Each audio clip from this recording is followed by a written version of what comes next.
My grandmother, when I was 6 years old, used to wake me up every Saturday morning. We used to load up our van, we used to drive it to the market, and she had a food stall there. So she used to basically hustle her food, and then I was the delivery boy. And that's when I realized, like, okay, this is probably why they do that, to save the money. But this too comes down to not being a problem of expenses. It comes down to a problem of income. Anytime that you are looking at something that is outside of yourself, you have now given away your own control. Yeah. The word is called responsibility. You take your own responsibility for yourself, and then you go and make it happen. You in control, you get what you want. And that's how you do it. When people have no opportunities, they feel entitled as if they deserve an opportunity. And they gave me a test where they asked me to design one piece of clothing, create one graphic onto that, and everything was laid out for me on the computer, and all I had to do was sit there and complete the test. They gave me 1 hour. It took me like 6 minutes to do the whole graft. 6 minutes later, I made 5 different ones, and I just left it there on the table. At 10 minutes, I called the manager, and I'm like, I'm done. And he's like, what do you mean you're done? You still have 50 minutes to go. He's like, you made one design already. I'm like, no, I made 5. Yeah, it is. And money is a byproduct of value exchange. So when I heard this the first time, I'm like, yes, I want money. Okay, but what value am I actually bringing for this money? So when I asked myself that question, okay, let me not focus on the money, let me focus on the value. How do I provide value? Oh, the business as a system.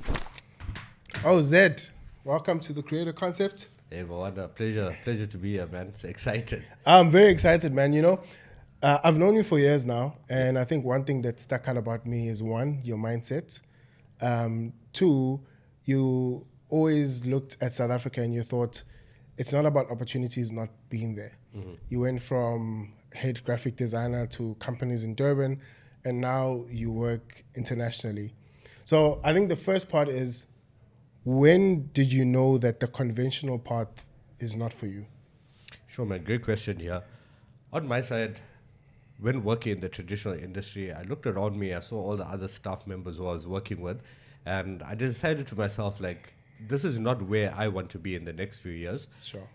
As I was saying, there are some staff members who have been working at the companies for 10 years, 15 years, 20 years.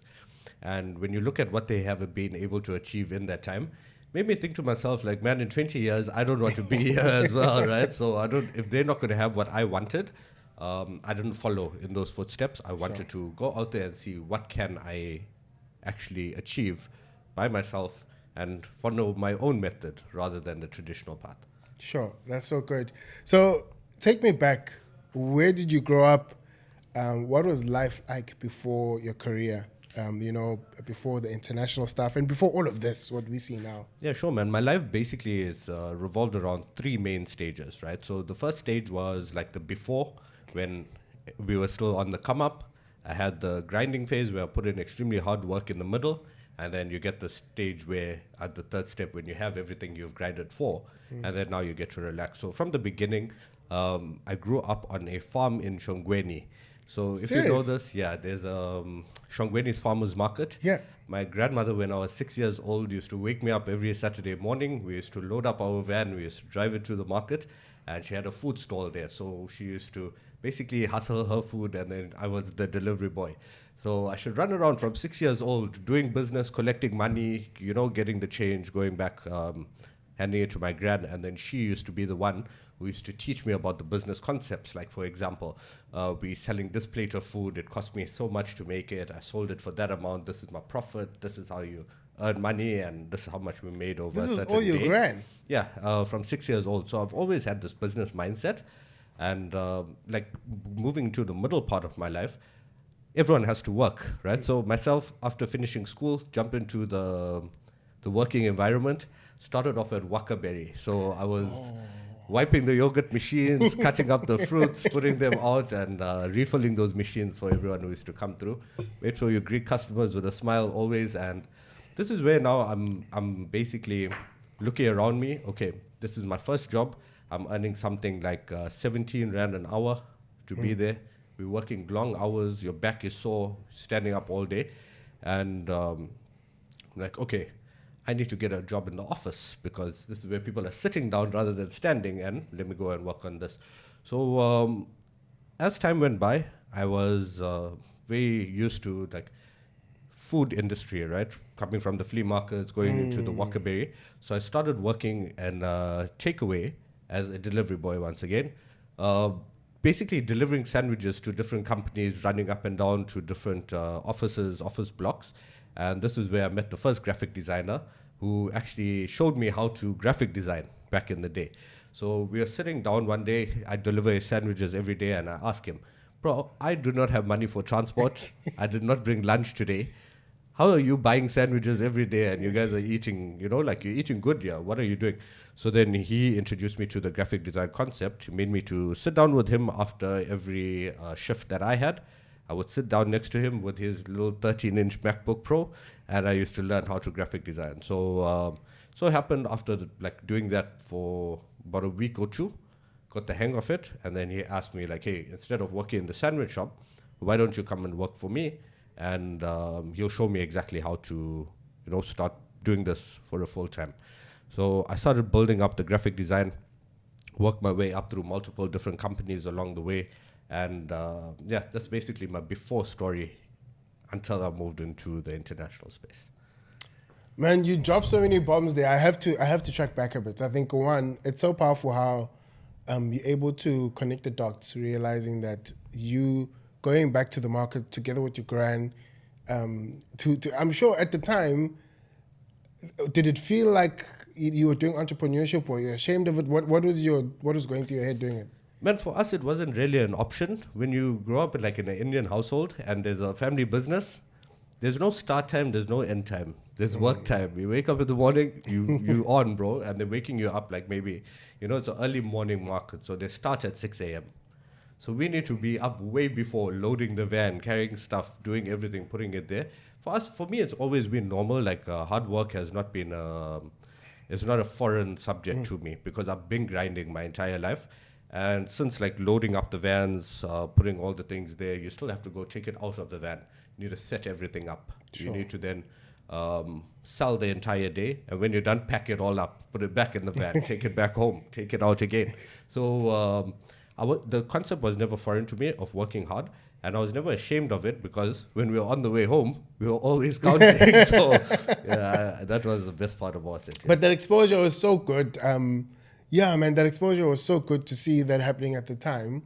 And I think straight after that, you also mentioned that obviously parents and stuff, were they also involved in the business? Your siblings? Yeah, mostly it's a family business. So when we grew up on the farm there, it was my family, my parents, my brothers, their brothers, my uncles, the aunties, the grannies. We all used to live together, one big happy family there.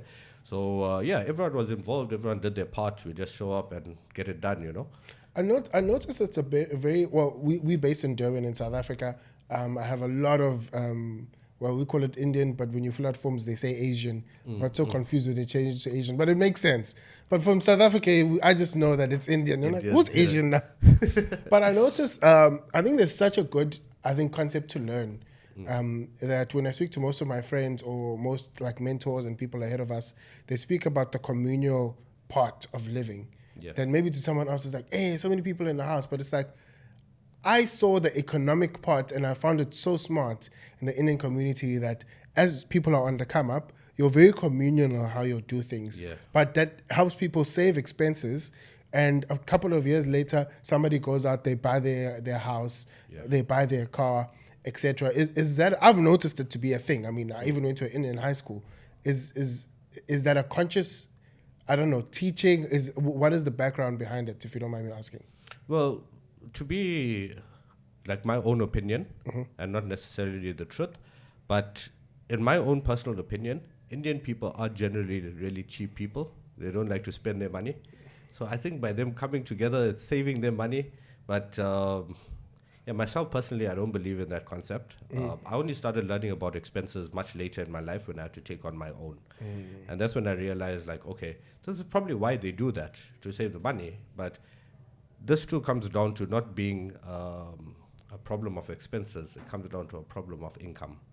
If you had enough income, then you could move out. You could go where you want, do what you want. You don't have to be reliant on family members or household or That's you know good. stuff like this. So most of the time, it's not expense problem; it's income problem. What you just said is powerful there. Come back to that. Next role, you took on a role as a delivery guy. Again, sometimes I get so frustrated, I think, just based on where we are geographically, that I think sometimes people who don't have anything are actually the proudest. And I always thought pride kicks in when you have things. But you actually find people who don't have much and they're still very proud. And some people would never take on a job doing deliveries. I remember I took on a job working at an internet cafe that was, I think, was it Somalian owned? And we just made enough money just to pay off our expenses together with my friend. We stayed together. We got an apartment. We'd eat at work because it'd give us $30 to buy lunch. Yeah. That's our meal for the day. Whatever we make at the end of the month is what we have to pay our expenses. But the additional money came from the side hustles because then we know people who started buying and selling phones, buying and selling laptops. But some people are too proud to take on those roles. What was your mindset at the time? Because I love the fact that it's that delivery kind of job that opened up the opportunity to learn about graphic design. Yeah, absolutely. Had I not had that job delivering the sandwiches, I would have never met the first guy who ever teach me how to use a computer in the first place. And I've never used a computer up until that point. We were physical workers. Like you wake up, you carry things, you move, you do things. What? So I never worked in the office. I never worked on a computer we didn't even have a computer at home. So meeting this guy there and him showing me like, here are the steps, click here, do this, do that. It was more a matter of, like, to come back to your question about being proud about having the delivery job or not. It's always when people have no opportunities, they feel entitled as if they deserve an opportunity, right? When you have opportunities, you're humbled enough to know that you need to nurture that opportunity and take care of it. Now, for me specifically, the job as a delivery was not what job was I doing. It was putting money in my pocket at that time that I did not have because I needed basic expenses. As I would say, how old was I? Maybe 18, 20 years old. We have cell phones, we have like party nights, going out, friends. You want to do all of these things, but it's hard to do that if you don't have $20 in your pocket. So getting that job was not, hey, do you deliver sandwiches on the weekend or you deliver sandwich on a daily basis?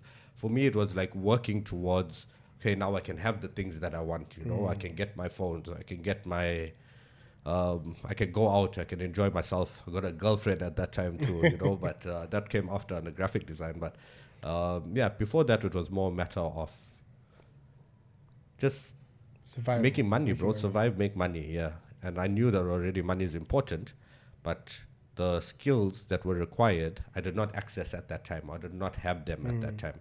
So as the skills develop, that's where your jobs increase. That's where your opportunities increase. That time my skill was I could deliver. So I was delivering. Yeah. Yeah.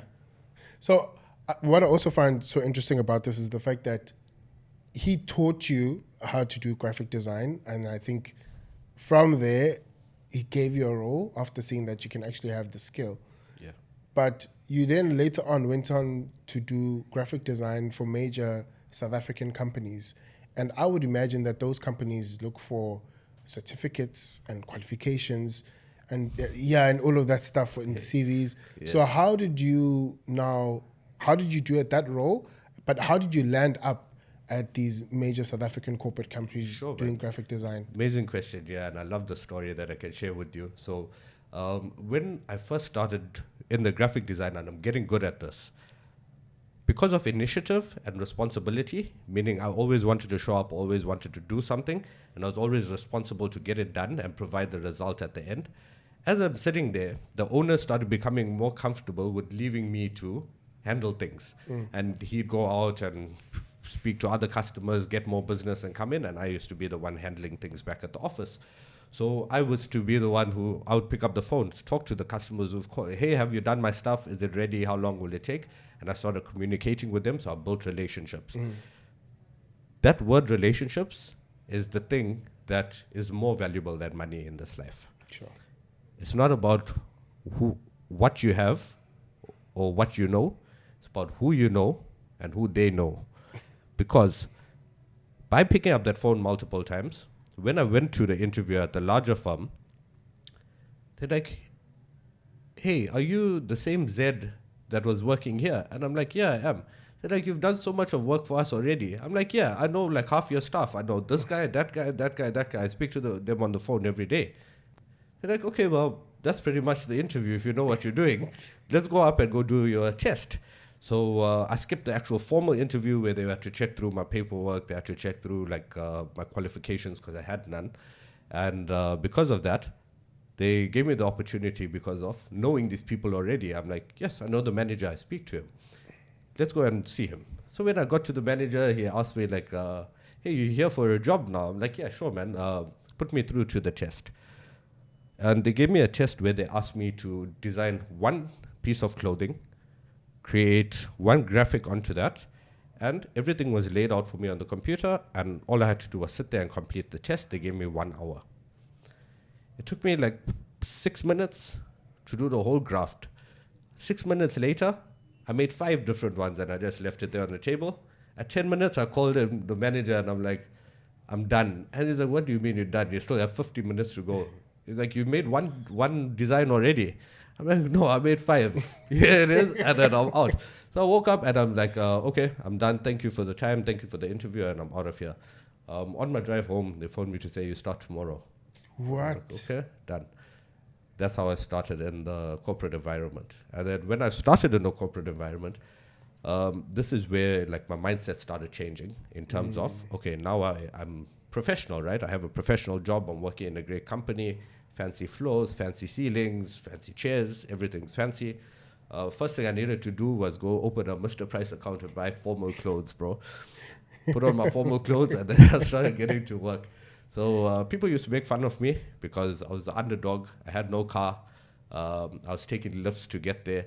But when it came to the work, I used to outwork everyone. I made the best results. I was faster. I was quicker. I was better because I was working for companies that were the small-time business owners that rely on you to bring results. On the bigger companies in a corporate environment, yeah, you can get your results, but everything is more like laid back, where people don't have the dog in them to grind. They just come in there to do their graft, then they go home and they're like, oh, we'll come back, we'll finish this tomorrow. And like I'm saying, from childhood, we woke up and we went straight to work. It's not a matter of, okay, it's time is up now. We never heard this thing when we were growing up, that time is up. It's just you work until you're going to bed at night, and there's always something to do. So I used to apply that same mentality in the corporate. Within, I would say, the first 3 to 6 months, I was the number 1 top performer in the entire company, got promoted, went into a second position, senior, started managing the teams, was put into training. I started training other graphic designers, teaching them the same things that I learned. And grew myself up from there. That's basically how that went on. That is so good. I love what you're mentioning, that when you worked for smaller companies, it's about results and providing the results. And we're not saying all corporate companies, but in some of the corporate companies, because of maybe how big the teams are, people can get away with, certain things. And I often hear, self-talk is so powerful, and a lot of people talk themselves out of great opportunities. Like, for example, you applied for the job, and yes, relationships are important, but the other back end of that is that you knew that they probably advertised it saying, we want a graphic design degree. They did, yes. They did want that. But why weren't you scared? What made you continue to apply knowing that you didn't have that? I knew the guy. I knew the boss. Like, I've been talking to him on the phone so many times that when I knew that if my name hits that desk, that they'd know who I am. I had worked myself up to the point. This is like in the junior businesses, I would say at least about 2 to 3 years. I had built up so many of relationships. I knew so many of the company owners. And another thing here that's important was that I never really made relationships with other staff or other employees. Always went straight to the boss because I know from the beginning of my career, like with the flea market, my granny was the boss. And my granny used to send me to the other stalls to meet their bosses of the stalls to go and collect money from them. So I always deal directly with the owner. I don't deal with the owner's staff or their people. So with building the relationships with owners directly, I'm not afraid of what I'm going to apply for, where I'm going to go, because I know that they already know me. They know my skill. They know I can bring results. They know what my work is like. They know that I can deliver. And that's how that went down. And how would you say people can apply that principle of how, I love what you said. In the test, you were actually tasked to design one sort of graphic for teas, but then you went on and designed 5. And that left such an impression that on your way home, they decided to call you to say, yo, you're starting tomorrow. Where did you get that mindset of in terms of over-delivering? And how do you feel people can apply that right now in the things they're doing? Bro, you could apply that on any single thing that you're doing. I say this to everyone. If you're going to work hard, look around you. Somebody, just say you're at the gym, somebody did 1 push-up, you do 2. If somebody is... Like it applies to anything, right? If you're lifting weights, you lift 1 weight, you lift 2. You have to have an initiative. Firstly, if they ask for 1 t-shirt, that's what they want, give them 2. Why not 2? This too, a lot of my flea market strategy is coming here from back in the day, bro. Customer will order, let's say 5 samosas. You give them 6. They will come back next week, bro, because they know they're getting extra value. So value is very important, but the mentality of how people can apply it would be to, firstly, move with the intention of not expecting something in return. When I did those 5 t-shirts, I wasn't doing 5 t-shirts because I expected them to hire me. I did 5 t-shirts because I didn't know how to spend 50 more minutes of this interview and not look as if did I do it or not. So I'm like, okay, I have time. Let me keep myself busy and just, kept doing more. But it's an initiative. It's like it's an idea. It's a mindset of getting more than necessary. Let's say, for example, if I were to give you $100, I'll give you $200. Which one do you want? The 200. Obvious, because it's more. 100%. More value, more. So that word more, when people ask you for something, always over-deliver. Give more. They ask you for 1 thing, give them 2. That's how that works. I guess that comes into, I love what you said, that comes into the concept of value. I do think that there is an education part when it comes to what it means to actually deliver value. And this goes into whether you are a small business owner, whether you professional market, whether you work in a business, an employee, etc. I think people need to understand and look at, okay, for the role that I'm doing here, how can I add more value to the business that I'm working in or what I'm doing? Because I essentially always say that to some extent, I know I had a guest who disagreed, and we all have different perspectives, that everybody is an entrepreneur. Even if you're working in a business, you're a business to that business. So the concept of finding out what do they most need from you and how can you provide more value to that business?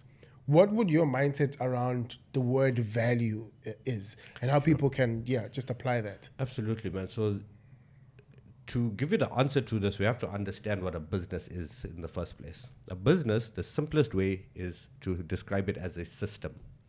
Now, within the system, you have different areas that the system, think of it like a wheel, like a circle, right? Yeah. And then each step of the wheel leads to the next system. Now, let's take McDonald's for an example. The drive-through. There's a system. You drive in your car, you place your order. You go to the next window, you pay. You go to the next window, you pick up your burger, and then you're out. Yep. That's the system. So every single employee or entrepreneur needs to understand every business works on a system. It's your job to understand what that system is, find out where you fit in the system, and how can you move the things faster in from the previous place to take it to the next guy, to the next part of the system. That's good. The faster you can turn that circle, the more value that you create, the more result that you get. That's how you create value. Because if you don't understand that, firstly, there is a system to begin with, Sure. then how do you know how to manipulate that system to get it faster, to make it better? Now, another quote I can drop here is they say, money is a byproduct of value exchange. So when I heard this the first time, I'm like, yes, I want money. Okay, but what value am I actually bringing for this money? So when I asked myself that question, okay, let me not focus on the money, let me focus on the value. How do I provide value? Oh, the business has a system. Okay, I'm in this part of the system.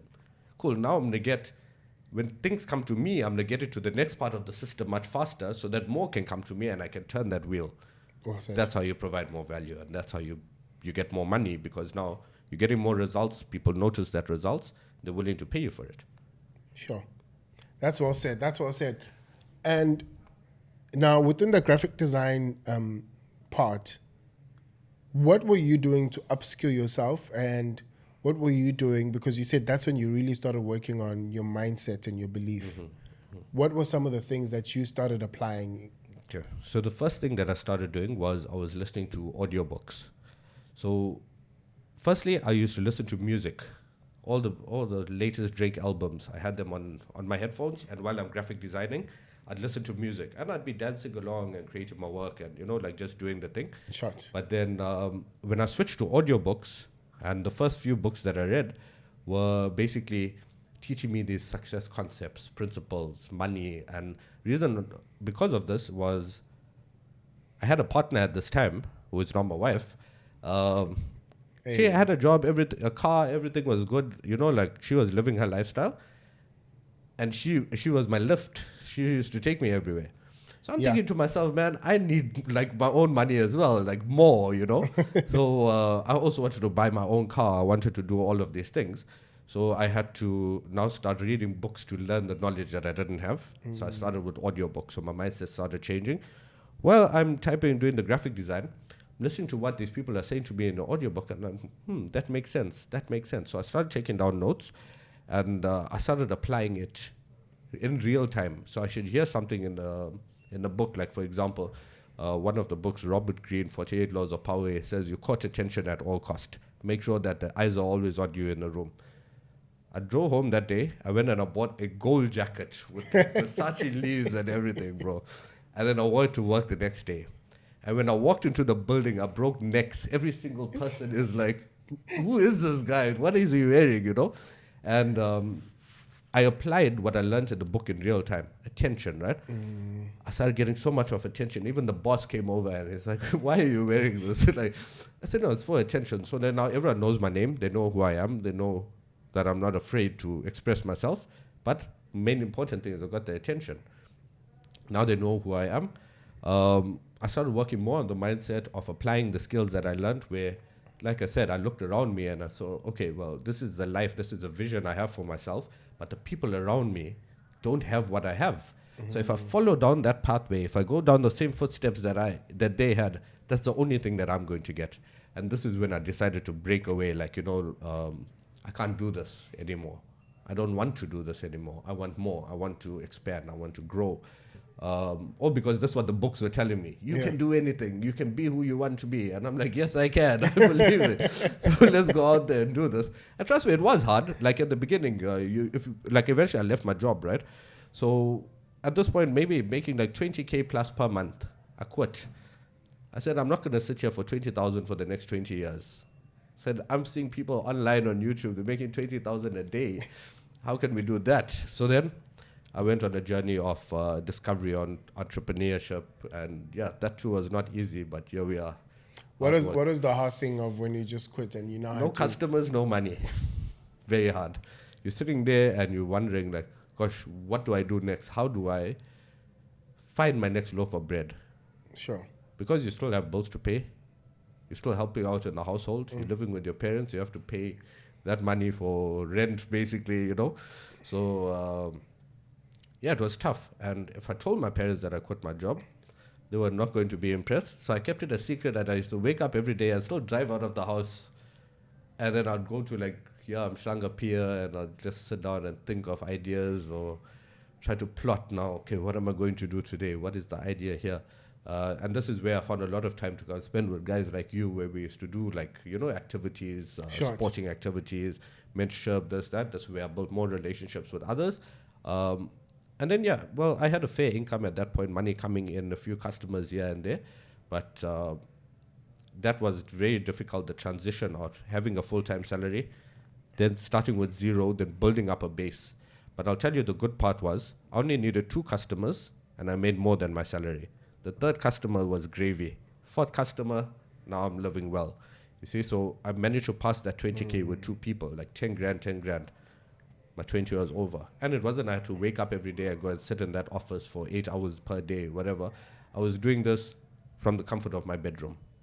Sure. Just waking up, typing on my laptop. Same job that I was doing at work, just now at home for myself. for 2 people instead. And then I had my salary. Rest of the day, freedom. Sure, that's so good. I love it because on our way here, I was telling Uze, to one of the guys on our team, that Zed has always been like this. Like the way he's talking now, some people think, oh, he's made it up, or now because it's like, no, he's always been like this. And we were looking at the way we actually met was through a mutual friend of ours, Sudhir. It was actually, I think, 2 episodes back. Go check that out. And this is COVID time. Like, I think we met there, and then we met through another friend, Kieran. COVID time, everybody else is chilling. Sudhir was busy with his workouts. I'm taking out the camera, trying to create content. Zed is working on his business stuff and designs. And they always just call me, hey, we're doing Live with the Lion. This is what we're talking about. You want to come on? You must put that on the screen, yeah. I'll put it on. And Zed goes, he designs everything, make sure that we post everything, we tagged in the post. And it's like, I think when I met them, I'm like, this is the mindset. It wasn't 10, 50 board meetings. No, this is how we're going to do it. And no. It was like, hey, this is what we're doing. You want to come on? Okay, posters are up. Like, I think even a few hours from when we spoke, bro, not even the next day, had posters up, and then we started working. Yeah, that's like, to that idea here, I just want to say this is speed to implementation, because a lot of people have great ideas. Nobody takes action on them. And if you are going to take action, don't prolong that action. Don't make it take so long to get there.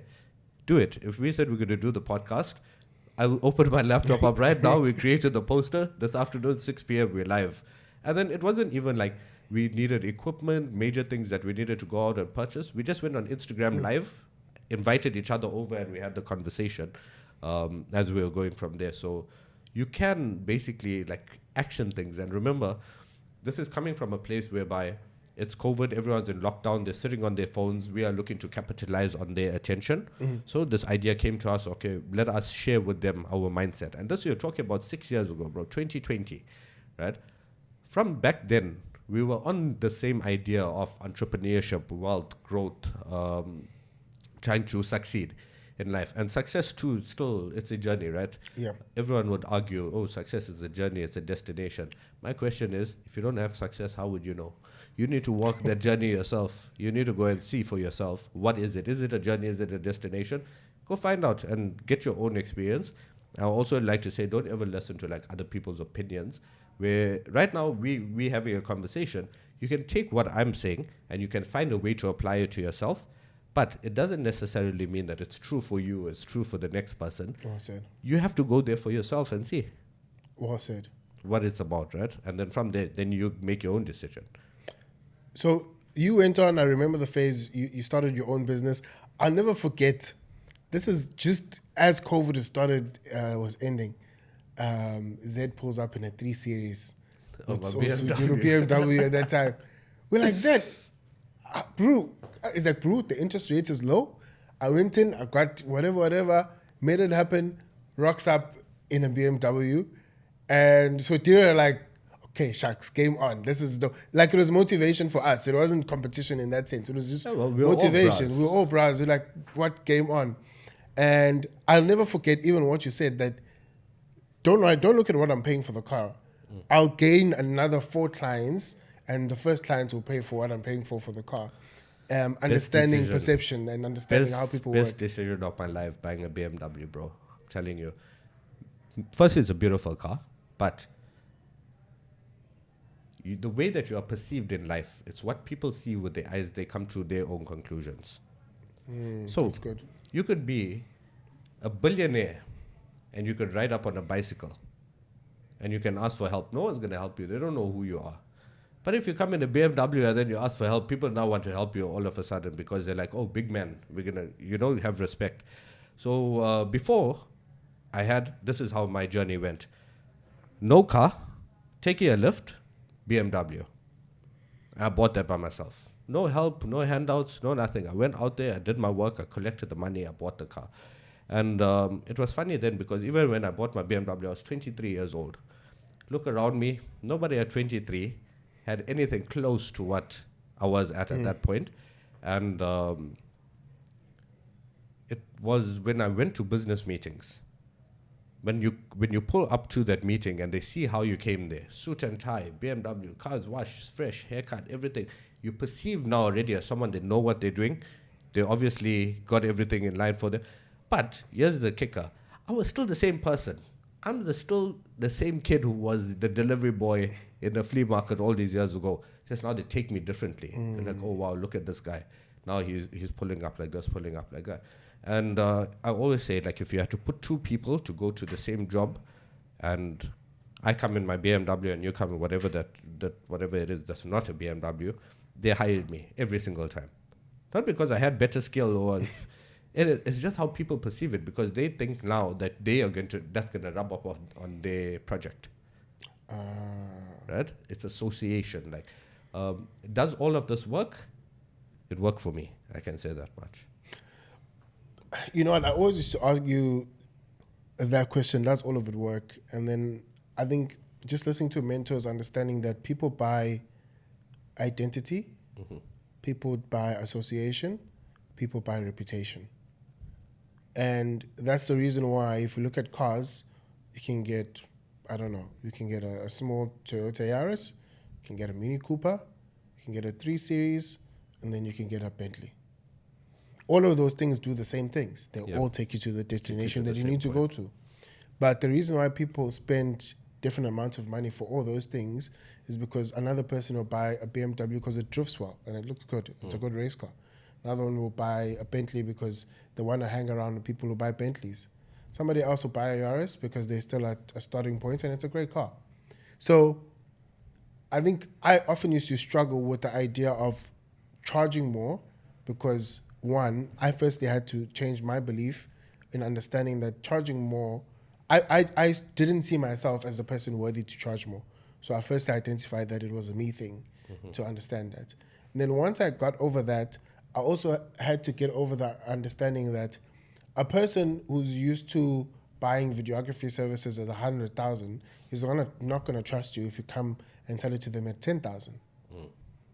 Because it's not about me, it's about what the level that they used to. Even if it's the same product, it's about the level so they are buying reputation and they are buying an identity of where they are in life and then understanding that. And I realized what an important concept that is when we're making our offers, because the creator concept and the people who listen to this podcast are people who are looking to do better in the spaces and the careers that they're in. So I found that very interesting. Sorry to cut you off there, but I can actually give you a recipe and a system while I have this thought in my mind. Because if we go past it, I might not get back to this idea. But there's something that we learned is called the rings of power, right? So power is, I'm not talking about the show on Netflix, but power is a thing that allows you to open doors that previously would not have been opened. So I just want to take a moment to give a shout out to the sponsor. This episode is brought to you by Creative Replay. That's my team. So here's the truth. Your podcast should be doing more than just existing. It should be building authority, generating leads, and positioning you as the obvious authority in your space. And that's exactly what we build for our clients. We take your expertise, whether it's podcast, video content, or short form, and we turn it into a system that actually drives business. Strategy, production, and distribution done for you. So if you want to stop guessing and start building, fill out our application in the show notes. It takes about 3 minutes, and we will honestly tell you if we can help you. So click the link below, and let's get back to the episode. So we had this concept, is called the 3 rings of power. And how do you intentionally craft power? How do you make yourself a powerful person? So there's three ingredients to this recipe. The first one is reputation. Reputation being what people know of you when you are not in the room. What do they say about you? What do they talk about? The next is your exclusivity. How exclusive are you? Do you work with everyone? Do you work with select few? And then the third thing is going to be authority. Can you command something or someone in a way that is authoritative that would get them to move? Also comes down to leadership, right? So reputation, exclusivity, authority. You bring these three things together and you work it well.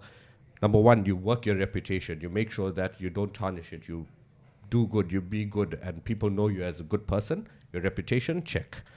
Exclusivity, how exclusive are you? How are you moving? What are you? This comes back to like buying the cars, the fancy places, fancy houses, all of this. It's not for you to show that you have these and other people don't, like, I don't really care. I still walk to places. I walk on the road. I don't really care that I have BMWs. But it's my exclusivity that I need to check off so that people know that, it's exclusive. Check. And then authoritative, because of my reputation and my exclusivity, I become automatically authoritative. I can have authority to lead people and tell them, I'll do this because we'll get that. And then they listen. So this is where the power comes from. That's so good. Once you have the power, you can then take that power and do what you want with it. And with great power comes great responsibility. Spider-Man, right? So, yeah. That's so well said. Yeah. The idea of opportunities, I find, is really an idea about perception. Again, I was speaking to Zeto, and he was saying that I think he had to go back to university, and I think they had something to do, and I think some of the people that he was with were still on the conversation of, we're done with our degrees, but there's just no opportunities, or these people are gatekeeping, they don't want to give us opportunities, not realizing that the tongue is the strongest muscle in the human body, and the things that you speak and the things that you declare are actually going to happen to you, because that's what it is. But also the tongue is as a result of the internal mechanics that are happening. It's a result of your mind, and it's also a result of your soul. And a man speaks out of the abundance of the heart. So whatever is happening in here, that's why they say a drunk man tells no lies. Yeah, because you can't feel what's going on. Yeah, because they're going to just speak the truth. It is what it is. They're going to say what it is. And I'm saying that to come back to, I think a few years later, we start talking, and this man is working on international opportunities. And again, I'm like, what is it? What are you on? He has this habit of going quiet. And I know he's grinding when he's going quiet. Then he comes up to breathe. And when we talk, he's on another level. He's on another level. He's working international. Yeah. How did you start seeing those opportunities from where we are? And I'm really hoping that this part is also going to be an unlock for people who think that there's no opportunities, and people who think that, this is the best that they have. There isn't more. Cool. So firstly, to start off with opportunities, then we'll move into the international part, local and international. Opportunities itself are something that it's whatever your mind can conceive, you can achieve if you believe, right? So I can have an idea. I can think about that idea, and I will say in my mind, how do I bring together the pieces that I need to action this idea in reality? And then I pick up the phone and I phone those people that I just thought about to ask them, can we do this, and would you be interested? And then when they agree, because most people aren't doing anything anyway, right? So they don't have their own plans or ideas. So you come up with the ideas, you come up with the plans. Remember, we did this with Sudhir as well. We came up with an idea of, let's do a trail run where we go and hire out a place, and we'll get all these companies to sponsor us. And it was all an idea. We wrote everything down on a whiteboard, and then we picked up the phone and started calling people. And we pulled up an event with more than hundreds of people. And we had Switch as one of the sponsors. Switch went on to go and sponsor the Springboks, the South African rugby team. So opportunities you can come up with in your mind, you can create them and then find the opportunities. But when two people say there's no opportunities out there, maybe I felt the same way once upon a time. So I'm like, okay, to be honest, it was more of this moment that where, if you look on some movies, the guy is sitting down on his sofa after a tough day, and then the TV comes on and it's like, are you having a hard day today? Don't you feel like you need to work much hard? And then, these type of these shows, and the ads come up and they're like, you should work for us. We're going to give you this and this and this. So it was a surreal feeling like that, because I was sitting on my bed, scrolling on Facebook, no customers, no money at this point, finished all of my jobs, my projects was over. Basically, the money that I had is finished at this point. No job, no BMW parked on the driveway, no money for installment. So I'm scrolling on Facebook, and then this video comes up that says, make $20,000 in a month in South Africa. So I go to Google and I Google the $20,000. At that time, it's like 200,000, right? I'm like, what? They're paying 200,000 for a job that I can do this job. And it was basically cold calling, right? So you go, it's like a call center. And if you know South Africa and the call centers, you can go get a job there right now. You just walk in, you drop your CV, they'll hire you by the afternoon. You can start work because you're just phoning people. the difference with this opportunity was when you got the deal, they paid you in dollars. And they were paying us at that point about 15,000 Rand for a deal, for one deal. So I said, okay, let me apply to the stuff. Let's see what happens. And they got back to me, man. Like I sent a Facebook or Messenger. Hey, I'm interested in this opportunity. Can you please let me know more about it? I'd like to apply. I applied to it. They got back to me. They're like, hey, thanks. It sounds like you have great experience. At this point, I had not done anything. They asked me for a reference. I added my friend's number there. They phoned my friend. He was like, yeah, this guy can do the job. No problem. And then, they hired me. So then first day at the job, pick up the phone like 300 people. Next day, 400 people. And I'm just like grinding at this point, right? Within the company says that they pay us twice per month, once on the 15th. Everything you do from the 1st to the 15th, you get paid on the 15th. Everything you do from the 15th to the 30th, you get paid on the 30th. So I know it's 15,000 per deal, but there are payment plans and stuff like this, so that if somebody puts down a deposit, then you only get what they put down as a deposit as your commission. So percentage on cash collected. So, first 15 days go by. I make 2,250 bucks, rands, right? 2,200. It wasn't about the number, the 2,200 that I was concerned about. I was concerned about, is this really going to work? Because, it's like dollars. I don't know where the money is coming from. And I'm also like half-ass, if you would say, doing the job. Because I can't believe that it's real that you're going to pay me 15,000 for a deal, right? Yeah. So, on the 15th in the morning, I wake up and I look at my phone and there's a notification here from Standard Bank to say, funds have been transferred to your account, 2,000 some change. I'm like, wow, it works. The money is here, it's real. I'm like, gosh, okay. Bro, I got ready. I sat back on the computer. I started phoning 1,000 people a day, bro. 1,000. Just calls. Hey, do you want to buy it? No, okay, buy. Next. Just auto dialing. By that month, on the 30th, I made 95,000 first month. Few $3,000, $4,000, some change. 90 grand, bro. Look at my wife, girlfriend at the time. We are going to Josie. We are going for a party, bro. We booked Gold Reef City. We went there. We enjoyed ourselves these first 30 days. Had the ball of a time. Now, this is going from a 20,000 Rand salary to like around 30, 40,000 Rand salary. Now upwards to 100,000s. Sure. Right. So we had a ball of a time. Like I'd got to do what I always wanted to do, sort of thing. Like go book a hotel, wake up, put on my robe, look at the the scenery. And then when I was there, I remember thinking to myself, well, if I could do that in 15 days, imagine what I could do in 30. So we flew back down from Josie. We're here at home, and then I start grinding like every single day, calling. I think first full month after joining on the international, made well over like 10,000 some change US, right? I was getting paid 150, 180, 190,000. We were getting paid 95 to 100,000 in 2 weeks. From the 1st to the 15th, 90 grand. From 15 to the 30th, another 90 grand. Oh. And this was the time when we were spinning there at the Pencil Club and all this stuff. So you see that time I was up, bro. Like up. I had money. But I was working also very hard. It's not easy. Like people understand, like to get to the position where you earn hundreds of thousands of rands, you need to put in hundreds of thousands worth of effort. Remember, I'm picking up the call 1,000 times a day. Do you know what it is to phone 1,000 people? And all those no's.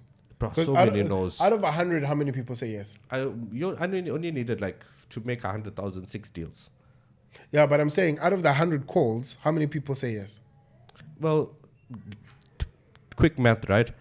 I'm telling you, I made like to 150,000. That's 10 deals. But I phoned 1,000 people a day over 30 days. That's 30,000 people to get 10. You see that?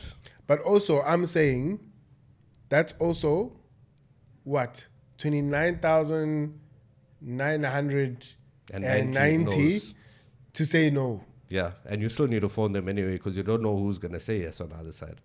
And you must still follow up with them. If they say yes, I'm going to buy it. And then you phone them again and they blocked your number, bro. You see what I mean? So there's so many of like to make that good money, yes, but you have to grind. Work is always a prerequisite of any opportunity.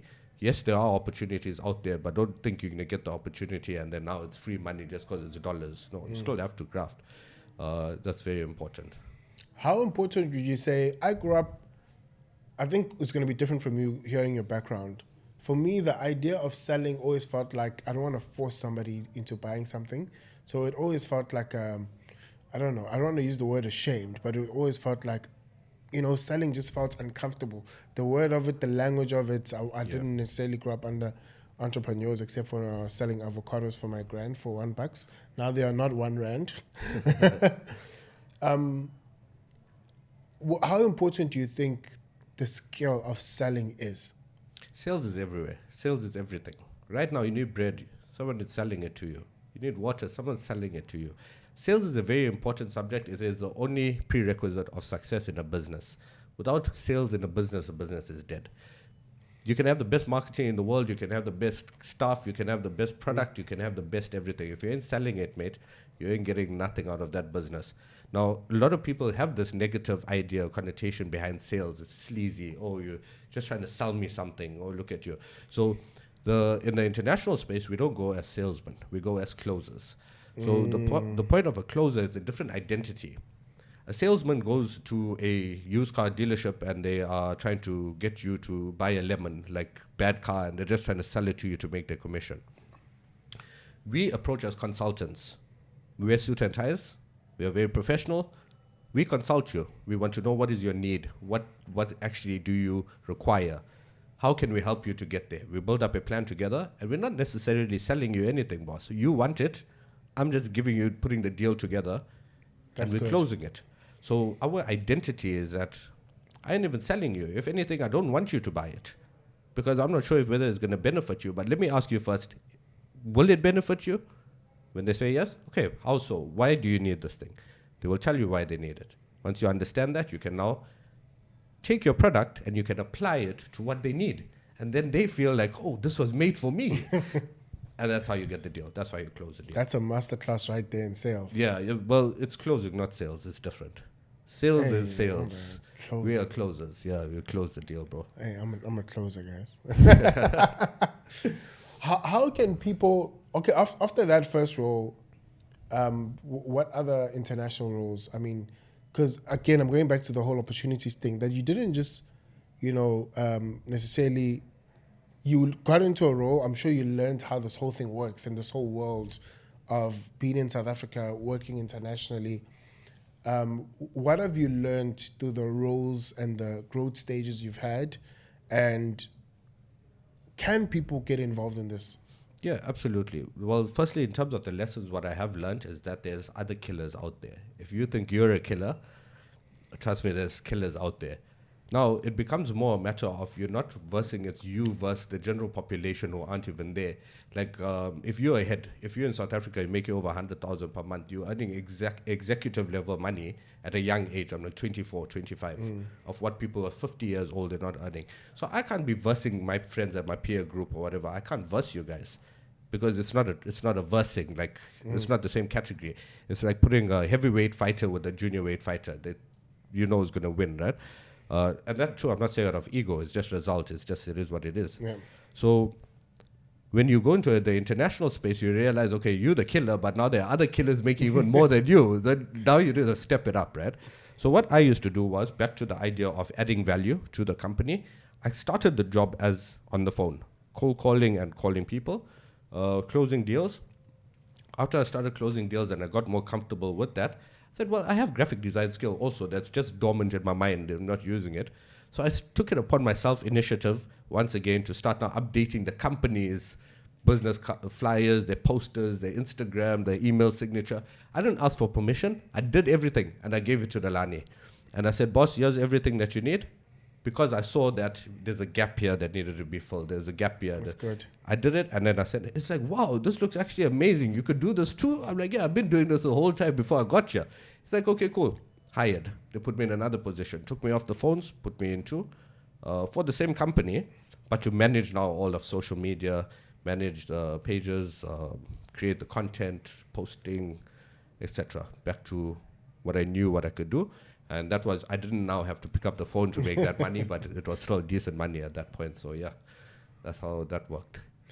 And I'm looking at how those skills always come back to the new role that you are, and always speak of joining the dotted lines. Because often we learn skills, I struggle with this and I always speak about it, that I learned skills that I was like, I don't see where they fit in together. But now in the world that we're living in, I'm realizing that no, you do need to do sales. You do need to know customer service. You do need to know how to create content because you need the attention. You do need to know how to make an offer and present that offer to people. But at the time, it all felt so fragmented that it didn't make sense. And I guess in the process of time, especially now where we live in what I like to call the creator economy, that it's not just about what you know, but it's about what do you know more than the next person is next to you. So if we're both doing sales, you now knew sales and you knew graphic design, and you took it a step further and you presented an opportunity for the sales that you knew. How can people get involved and look for opportunities? First of all, let me begin here. What mindset should they have before they start looking for opportunities that are international? And what are these opportunities available? Just so people know. Okay, so back to the idea of business having a system. Each business runs on, like you'd say, average 5 main areas. So you have your sales department, your marketing department, you have your admin department, you have your finance department, and then human resources, right? In each of these systems. The mentality you need to have is, firstly, you need to understand how their system works, or any system works. Then you need to see where your skill set fits into that business, in their opportunity, and then use that skill set to apply value so you can enhance their business. Sure. You can then work the system from there. You can find opportunities. The mindset should be that do not be entitled, because you're maybe not going to get a job anyway. You need to know a lot of like international banking procedures. You need to know how to move money around the world. You need to have your account set up and linked where it can actually come through and hit your bank account, because there's no point making thousands of rands, but it can't come into your card. So the mindset is be ready for the journey to like go through all of these things that you need to know, because like you said, it's fragmented at the beginning. Oh, I know this, I know that, I'm going here, I'm going there. The thing that's missing is nobody knows the system. How does it all fit together? And then there's a Steve Jobs quote. He says, you cannot connect the dots looking forward. You can only connect them looking backwards. What does that mean? It means that if you look back and connect the dots of what you've already done, that's when they start connecting. But you can't connect them in the future because you don't know where the dots are going to go. So then from there, if you don't know where it's going to go, then you become the creator of your own path moving forward. So regardless of whether the opportunities are there or not, you can go find one, you can go and do it too. So that's the mentality you need to have. And also South Africa is actually getting on the map now due to, for international workers, due to our exchange rate, we are cheap labor for companies overseas. So long as you can maintain professionalism and you know how to work within a team, because it's all team collaboration. Also need to be extremely responsible, because you have to show up. Remember, you are at home. Yeah. You have to make sure that every single day you're at home, you're not sitting on the couch, you're actually at your office. You came to my house earlier, so I got a dedicated office. 100%. Desk, chair, everything is there. Close the door, I'm working. And yeah, you have to be like committed to that responsibility. And where can people look for these? Are they available on YouTube, LinkedIn? Bro, I'll tell you, I'm an avid YouTube viewer, right? So I joke that I have graduated from YouTube University, right? Because I watched all the videos. So if you watch YouTube videos, I saw this guy, his name is Ahmed Amwell. He runs luxury supercar rental in Dubai. On his YouTube video, guys, we are hiring. If you want to move to Dubai, here's the email, here's the thing, apply here, go. Every single YouTube video, bro, big companies, they are hiring. They will tell you, if you move right here, we'll fly you over. Come. Now, the problem is, firstly, people are not watching the right videos of companies. They're watching YouTube and watching like pranks and stuff like that. You're not going to find a job in a prank. Yeah, but that's good. There's also a very controversial guy, Andrew Tate, that there was a videographer who really, really wanted to work for Andrew Tate. So as the story goes, The guy just went and clipped all of his other videos that he has already seen of Andrew Tate's content. He put it together in a mashup, and he sent it over to Tate and says, "This is what I can do for you." And Tate saw that and he's like, "Okay, you're hired, come." And that's how you got the job. So opportunities are there. Like also international companies. If you go onto LinkedIn, they're there. If you go onto Facebook, they're there. If you go onto Facebook groups, they're there. Problem is people see this and the first thing that goes to their mind is, it's a scam. Oh, they're just, I think, especially in South Africa, I think that's usually the first thing. Like you're saying it on a YouTube video, hey, we have roles available. But I think the first thing that people, again, took themselves out of the opportunities because that's the first word. It's I'll tell you, sorry to cut you off there. The thing is, a scam is when you see an opportunity online and they ask you to pay them something first.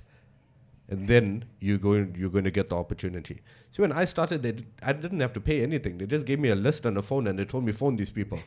We'll pay you. So I'm like, okay, if I don't need to pay anything, I've got time. I can phone. I'm going to phone it. And then they paid me. So the way that you see whether it's a scam or not is if you have to pay them to get the opportunity, don't. Because they're going to take your money and you won't get a job. But if they're giving you the opportunity and they're telling you, start here and work, and when you work, then you get paid for the work that you do, then it's fair play, bro. It's work. That's well said. 100% think that is. And I love what you're saying, that the opportunities are there and the opportunities are readily available. But it's all just in the mindset of not thinking that it's scam, but also, too, watching the right videos.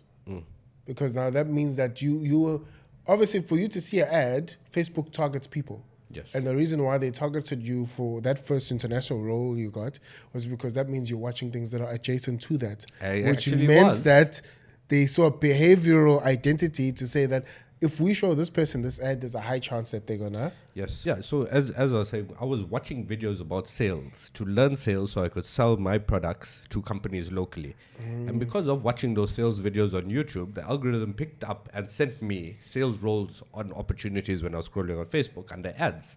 And yeah, the ads basically targeted me, and that's how I jumped into that role. Now, you don't have to actually be watching videos to get that. You can search it up. It will also work in your algorithm. But another thing is, if you are watching in like entrepreneurs, they have their own businesses, even locally or internationally, and you are looking for an opportunity and you have a skill, you need to do it without expecting anything in return first. Oof. So I'm going to tell you, this is a quick story I can tell you here, is that there was a kid who wanted to cut grass. Short. And every person's house you went to, and he took his machine there, and he's like, "Hi, can I cut your grass today?" They're like, "No, thank you. We don't need to cut the grass." So what he did was he went and he found a house that had the longest grass in the town, and he just cut their grass. And then the owner comes out, it's like, "Hey, what are you doing?" He's like, "Bro, your grass is long. I'm going to cut it." And then the owner's like, "Thanks, here's $100. Sure. So the moral of the story here is you have to do the work first, then you get your reward. Don't go there and ask them for, "Hey, can I have the reward first? Can you give me 100 and then I'll cut the grass?" No, go and cut the grass first, then collect your 100. Similarly, you go to other business owners, you have a skill. Give them your skill first. Don't ask them, "This is my price" or "That is my price." Always provide value in advance. Now they can see your skill. They're going to want that, more of that. And this is where you can charge them whatever price that you want to. Because they say, "Well, if you don't want it, that's okay. I'll just take it to your competitor." And then they'll pay the price and you'll be out of business. So do it for free. Don't expect anything in return. And this is the law of reciprocity. People will give you more opportunities. Maybe they might not need it, but they can tell their friend, and their friend will hire you. Or something like this, but it's just your approach. Your approach needs to be coming from a place of service, not of a place of, "I need something in return." That's how you crack I think that's code. so good. I think, you see, the problem sometimes with education is that we get so academically high that we feel that going to do something for free is going to put me down and it's going to make me look like I'm less than. And I think that's why people struggle with the concept of, let me add value first, and then from that value, it'll either open up an opportunity, a door, and the whole thing of what you're saying, that do it and not expect anything in return. And I think people struggle with that because we're so educationally or so academically high that it's like, oh no. That's why I even look at, I have to say this, the unemployment rate in our country. A lot of people have degrees, but they're not working. You say, hey, here's a job as a security guard. They're like, no, I'm not going to do that. I have a degree. Yeah. Not knowing that, and I was looking at that, I was at a spa, I think last week, because a lot of the, guys who were car guards, unfortunately, I think some of them were illegal immigrants and they had to leave the country. That spa had about easily 8 car guards because it has different floors. And I went there last week, it was just one guy working. And I'm like, I know a lot of young people who are unemployed who wouldn't do their job because being a car guard is seen as less than. Hence, I said you are a delivery boy, and some people wouldn't do that because they thought they see it that as less than. Not realizing that spa is in an affluent area, and they could meet their next opportunity just by taking on the job of being that car guard. Yeah, and it's not even about like the job itself, regardless of the job. It's more about the mentality of willing to want to do something to better yourself in your own situation. You can't sit in a situation and feel sorry for yourself about, oh, I don't have this because I have a degree, but I don't have a job. Why? Because of the unemployment rate. Anytime that you are looking at something that is outside of yourself, you have now given away your own control. Yeah. When you are looking inside of yourself, now you are in control. The word is called responsibility. You take your own responsibility for yourself and then you go and make it happen. You in control, you get what you want. And that's how you do it. If you say it's because of this, because of that, because of him or her, they now have the control, you are out of control. And if you are out of control, nothing's going to work anyway. This comes back to now your authority. You need to be moving with a frame of leadership. You need to understand, like, okay, this is what I'm about. Have an identity. Know what you want to be. Know who. And that also starts back to an earlier conversation we were having about having a vision for yourself, knowing where you want to go. As you said, from lockdown, from 2020, all these years ago, I've still been the same person because it's always been my identity to be this person. And that's what brings you to that opportunities. Well said. Right? So Well said.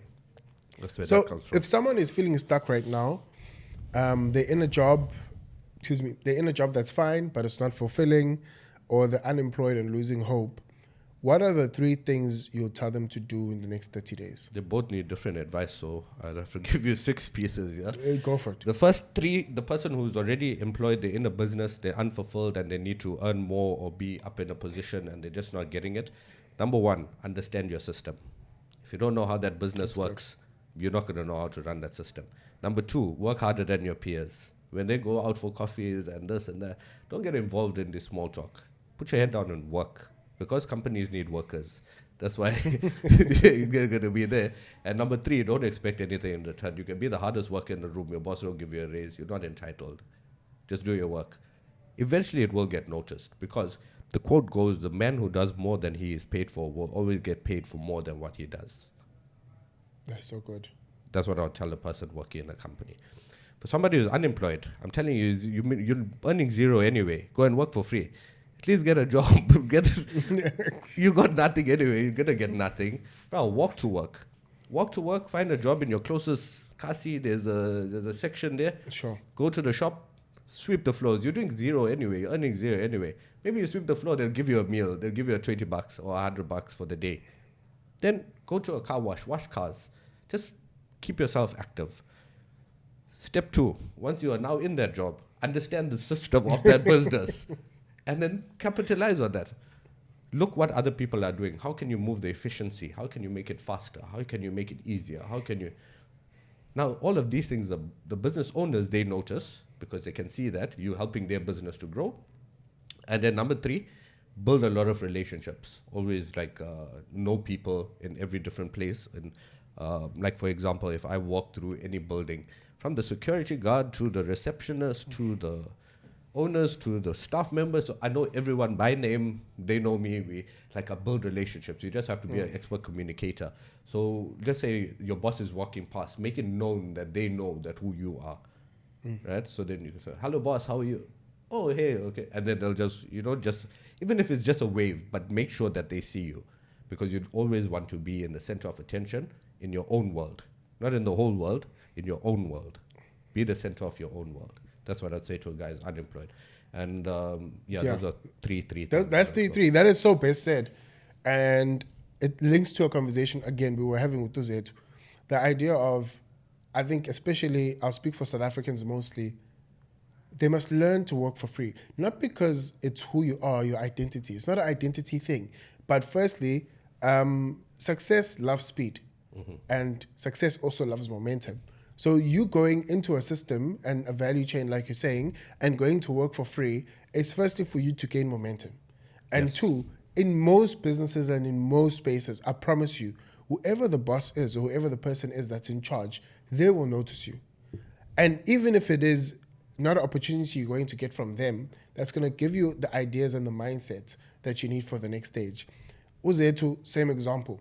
When we first started working together, I honestly couldn't promise him a role. I said, hey, you can come through, I'll teach you, you'll learn, I'll make sure you have transport money, but I can't promise you a role. But the more he started applying himself, what happened?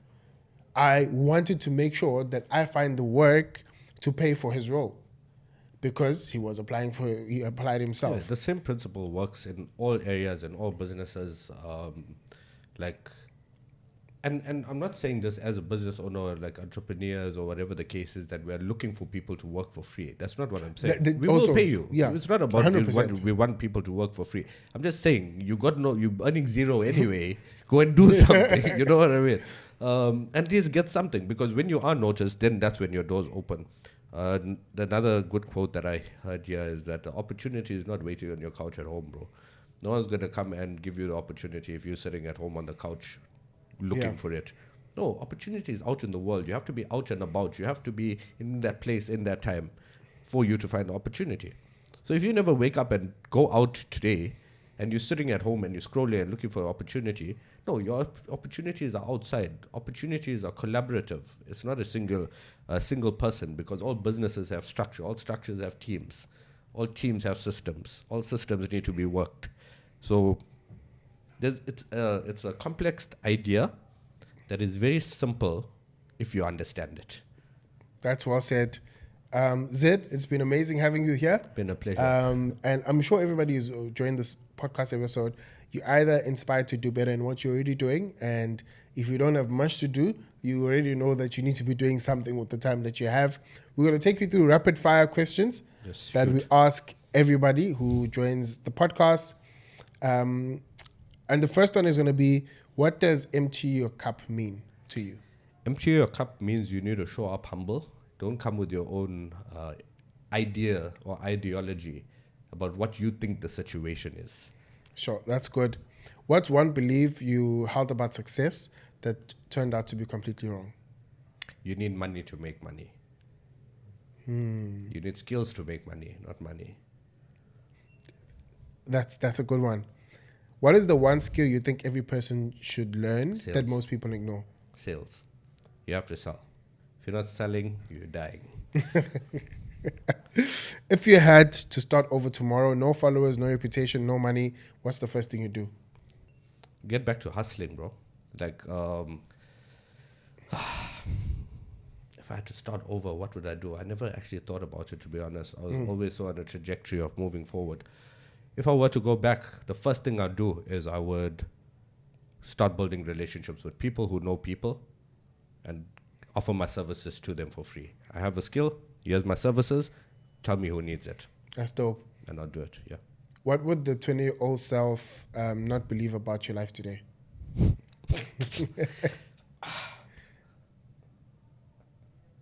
That's an emotional one. Sure.